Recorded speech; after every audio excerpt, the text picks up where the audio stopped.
శ్రీ గురుభ్యో నమ. శ్రీ మహాగణాధిపతయే నమ. శ్రీ సరస్వత్యే నమ. భక్తులరా, వ్యాస ప్రోక్త మహాభారత ఇతిహాసం యథాతథంగా చెప్పుకున్నాం. ప్రతి శ్లోకం దాని అర్థం. ఇందులో భాగంగా నిన్నటి వరకు మనం ఆది సభ, అరణ్య, విరాట, ఉద్యోగ, భీష్మ, ద్రోణ, కర్ణ, శల్య, సౌత్తిక, స్త్రీ పర్వాలు అనే 11 పర్వాలు పూర్తి చేసాం. 18 పర్వాల్లో 12వదైన శాంతి పర్వంలో కూడా 106 అధ్యాయాలు పూర్తి చేసి 107వ అధ్యాయంలోని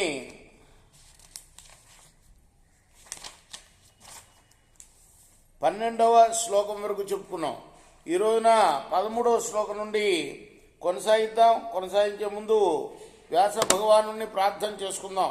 వ్యాసాయ విష్ణు రూపాయ వ్యాసరూపాయ విష్ణవే నమో వై బ్రహ్మనిధయే వసిష్ఠాయ నమో నమః.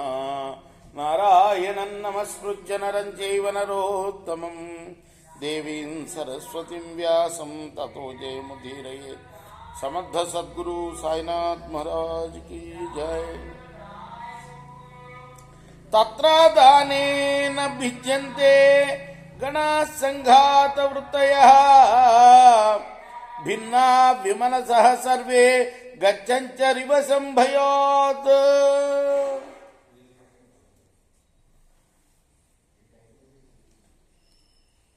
సంఘబద్ధులై జీవనం గడుపుకునే గణరాజ్యాల సైనికులు సమయానికి తిండి దొరకక వేతనాలు అందకపోతే విడిపోతారు. విమనస్కులై విడిపోయిన వాళ్ళు భయంతో శత్రువులకి లొంగిపోతారు.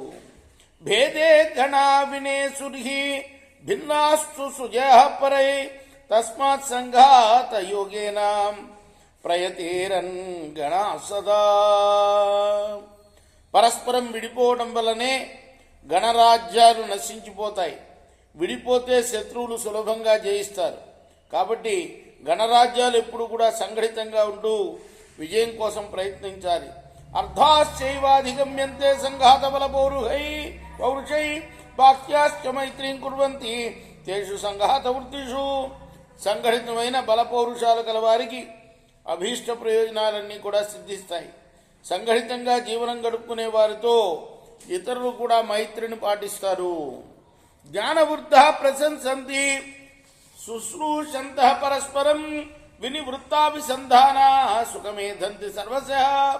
వారు పరస్పరం సేవించుకుంటూ మనస్సుల్లో పొరపత్యాలు లేకుండా ఉంటారు. జ్ఞానవృద్ధులు వారిని ప్రశంసిస్తూ ఉంటారు. అన్ని విధాలా వారు సుఖంగా వృద్ధి చెందుతారు. ధర్మిష్టాన్ వ్యవహారాంశ స్థాపయంతస్య శాస్త్రతః యథావత్ ప్రతిపశ్యంతః వివర్ధంతే గణోత్తమా. గణరాజ్యాల్లోని ఉత్తమ నాగరికులు శాస్త్రానుసారంగా ధర్మబద్ధమైన వ్యవహారాల్ని పాదుకొల్పుతారు. వాళ్ళు యథోచిత దృష్టితో అందరినీ కూడా కనిపెట్టి ఉంటూ అభివృద్ధిని సాధిస్తారు. పుత్రాన్ భ్రాతॄన్ నిగృహ్ణంతః వినయంతస్య తాన్ సదా వినీతాంశ ప్రగృహ్ణంత వివర్ధంతే గణోత్తమా. గణాల్లోని ఉత్తమ నాగరికులు పుత్రుల్ని సోదరుల్ని కూడా తప్పు చేస్తే దండిస్తూ ఉంటారు. వారికి ఎప్పుడు కూడా ఉత్తమమైన శిక్షణ ఇస్తారు. అలా శిక్షణ పొందిన వారిని చేరదీస్తారు. అందువల్ల వారు విశేషంగా అభివృద్ధి పొందుతారు. చారమంత్ర విధానేషు కోశ సన్నియచేషు చ నిత్యయుక్త మహాబాహో వర్ధంతే సర్వతో గణ. మహాబాహో వారు గూఢచర్యంలోనూ మంత్రాంగంలోనూ కోశాగారాన్ని నింపడంలోనూ ఎప్పుడూ తత్పరులై ఉంటారు. కాబట్టి అన్ని విధాలా గణరాజ్యాలు వృద్ధి పొందుతూ ఉంటాయి. ప్రాజ్ఞాన్ శూరాన్ మహోత్సాహాన్ కర్మ సుస్థిర పౌరుషాన్ మానయంతః సదాయుక్త వివర్ధంతే గణాన్ నృపా.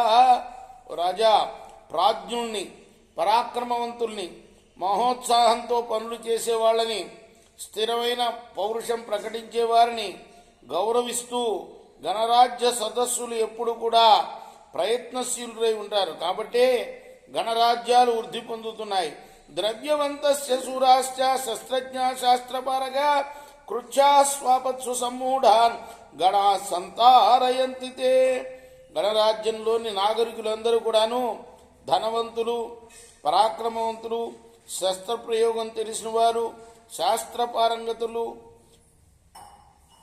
ఆపదల్లో చిక్కుకొని దిక్కుతోచని స్థితిలో ఉన్నవారిని వాళ్ళు ఒడ్డుకు చేరుస్తారు.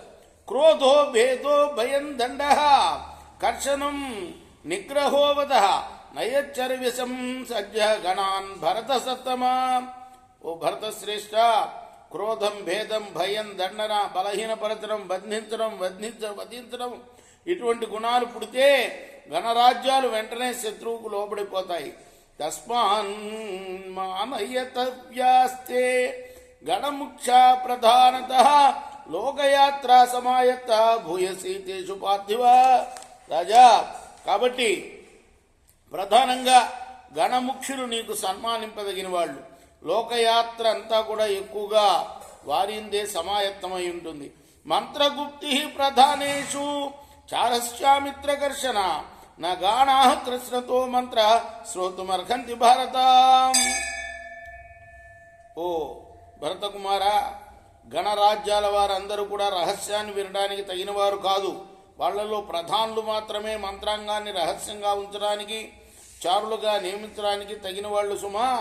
గణముఖ్యైస్తు సంభూయ కార్యం గణహితం మిథ పృథగ్గణస్య భిన్నస్య వితతస్య తతోన్యథ అర్థా ప్రత్యవసీదంత తథానర్థా భవంతి చ. గణముఖ్యులు అందరూ కూడా తమలో తాము కలుసుకొని గణాలకు హితమైన దాన్ని చేయాలి. అలా కాకుండా గణాలు వేరుపడితే విడివిడిగా అనేక దళాలు పుట్టుకొని వస్తాయి. అప్పుడు సమస్త ప్రయోజనాలు కూడా దెబ్బతింటాయి, అనర్థాలు కూడా సంభవిస్తాయి. తేషామన్యోన్య భిన్నాహాం స్వశక్తి మనుతిష్ఠతాం నిగ్రహ పండిత కార్య క్షిప్రమేవ ప్రధానత. పరస్పరం వేరుపడి తమ తమ శత్రువుల్ని ప్రయోగిస్తూ ఉండే వాళ్ళలో ముఖ్యుల్ని గణాల్లోని పండితులు వెంటనే శిక్షించాలి. కులేషు కలహ జాత కులవృద్ధైరుపేక్షిత గోత్రస్య నాశం కుర్వంతి గణభేదస్య కారకం. కులాల్లో కలహాలు బయలుదేరినప్పుడు కులవృద్ధులు ఉపేక్షిస్తే గణాల్లో భేదాలు పుట్టడానికి కారణమై వంశనాశం జరుగుతుంది. అభ్యంతరం భయం రక్షం అపారం బాహ్యతో భయం అసారం బాహ్యతో భయం. అభ్యంతరం భయం రాజన్ సజ్జో మూలాన్ని కృంతతి. అంతరింగికమైన భయమే జాగ్రత్తగా గమనించవలసింది. బాహ్యం నుండి కలిగే భయం నిస్సారమైనదే రాజా. అభ్యంతర భయం వెంటనే మూలాలని నరికివేస్తుంది. అకస్మాత్ క్రోధమోహాభ్యాం లోభాద్వాపి స్వభావజాత్ అన్యోన్యన్నాభిభాషంతే తత్పరాభవలక్షణం. అకస్మాత్తుగా పుట్టిన క్రోధమోహాల వల్ల కానీ స్వాభావికమైన లోభం వల్ల కానీ పరస్పరం మాట్లాడుకోకపోతే అది వారి పరాజయానికి దారితీస్తుంది. జాచాచ సదృశా సర్వే కులేన సదృశాస్తదా నచోజ్యాగేన భుజ్య నా రూపద్రవ్యణే వా పునః భేదాచ్చైవ ప్రధానాశ్చ విద్యంతే రిపుభిర్గణ తస్మాత్ సంఘాతమే బాహు గణానాం శరణం మహత్. జాతి చేత కులం చేత అందరూ సమానుడే, కానీ ప్రయత్నం చేత బుద్ధి చేత రూపధనాదుల చేత అలా సమానులుగా ఉండరు. శత్రువులు గణాలని భేదోపాయం చేతను ధనం ఇవ్వటం చేతను చీల్చివేస్తారు. కాబట్టి సంఘటితగా ఉండడమే గణాలకి ఎంతో రక్షణ కలిగిస్తుంది. ఇది శ్రీ మహాభారతే శాంతి పర్వణి రాజధర్మానుశాసన పర్వణి గణవృత్తే సప్తాధిక శతతమోధ్యాయ.